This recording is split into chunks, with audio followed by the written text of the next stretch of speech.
अस्सलामुअलैकुम dear students, welcome to Punjab technical and science academy. मैं हूं आपका इंस्ट्रक्टर मोहम्मद बिन जमील। स्टूडेंट्स, हम DI math 113 chapter number 2 rationalized exercise number 2.4 इस द फर्स्ट क्वेश्चन का पार्ट 1 डिस्कस करेंगे।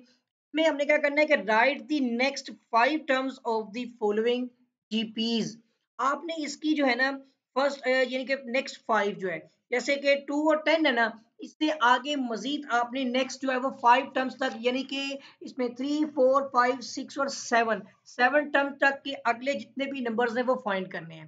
देखिए, सबसे पहले आपको टर्म्स का फार्मूला पता होना चाहिए, और वो भी जियोमेट्रिक प्रोग्रेशन यानी जीपी के अंदर रहते हुए टर्म्स निकालने का फार्मूला होता है a n is equal to a multiply by r की पावर एन माइनस वन। देखिए, आर होती है कॉमन रेशो, और रेशियो का फॉर्मूला होगा आपका कि आपने second term divide by first term, या जो भी टर्म है उसको डिवाइड करना है उसकी प्रीवियस टर्म के साथ। जैसे डिफरेंस था अरिथमेटिक प्रोग्रेशन के अंदर, अब जियोमेट्रिक प्रोग्रेशन की बात हो रही है, ये जीपी है, इसका मेथड थोड़ा सा चेंज हो जाएगा। इसमें फर्स्ट टर्म आपके पास क्या है 2, सेकंड टर्म A2 आपके पास वो है 10। यहाँ पर आपको रेशियो की जरूरत पड़ेगी, आप फॉर्मूले से अंडरस्टैंड कर लें।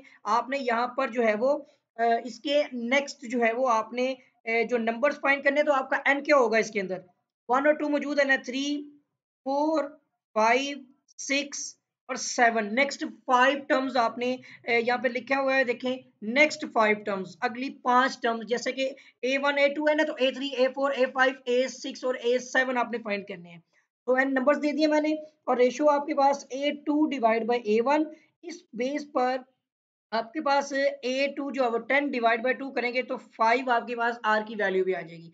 तो अब यहाँ पर आपने a n is equal to a into r की पावर आपकी हो जाएगी n माइनस वन। अब देखें, एक एक करके आपने पहले एक आपका n हो जाएगा आपका 3, और a की वैल्यू कितनी है 2, r रेशो उसकी वैल्यू 5, इसकी पावर हो जाएगी आपकी n माइनस वन यानी 3 - 1। ठीक है, आगे इसको सोल्व करना है हमने। तो 2 आ जाएगा, और इसकी पावर ये 5, इसकी पावर 3 - 1 कितनी होगी 2, 5 5 द 25, सो 2 इंटू 25 किया तो ये आपके पास आ जाएगा 50। एक टर्म आ गई। इसी तरह आपने ए 3 के बाद 4 की हो चुकी है, अब आप 4 कर रहे हैं। सो पहले तो आपकी ए की वैल्यू 2 आ गई, 5 आपके पास आर है, इसकी पावर हो जाएगी 4 - 1, जस्ट इतना ही करना है आपने। तो 2 इंटू 5 की पावर हो गई 3, सो 5 5 द 25, 25 जो 5 तो हो जाएगा 125। तो ये 2 मल्टीप्लाई बाय 125 आप करेंगे तो ये आ जाएगा 250। ठीक है, अब मजीद आप देखें तो ए अब आपने 5 निकालना है, तो 2 इंटू 5, इसकी पावर 5 - 1, ये हो जाएगा आपका 2 इंटू 5 की पावर 4 हो जाएगी। अब इतनी ज़्यादा वैल्यू तो नहीं बता पाऊंगा, 5 की पावर हम यहाँ पे ले लेते हैं, ये स्क्वायर लिख दिया ना, स्क्वायर नहीं लिखना, सॉरी, यहाँ पर आपने लिखनी है 4, तो ये आपके पास आ जाएगी 625। ठीक है, ये हो जाएगी हमारी 2 × 625, और ये आपकी हो जाएगी 1250। ठीक है, अब आपने ए सिक्स भी निकालनी है, सो 2 इंटू 5 की पावर 6 - 1, तो ये हो जाएगी 2 इंटू 5 की पावर होगी आपकी 5। अब इसकी पावर 5 तक भी लेके जानी पड़ेगी हमें। ठीक है, तो 5 की पावर 5 लिख लेते हैं, ये हो जाएगी 31 25। ठीक है ना, 31 25 लेकिन इसको 2 से मल्टीप्लाई भी करना है, तो 2, एक में रुकिएगा, ये आ जाएगा आपका 2 मल्टीप्लाई बाय 31 25। अब मल्टीप्लाई भी कर लेते हैं इसको 2 से, मल्टीप्लाई बाय 2, तो ये हो जाएगा 6250, 6250 जो है ये नंबर आ गया।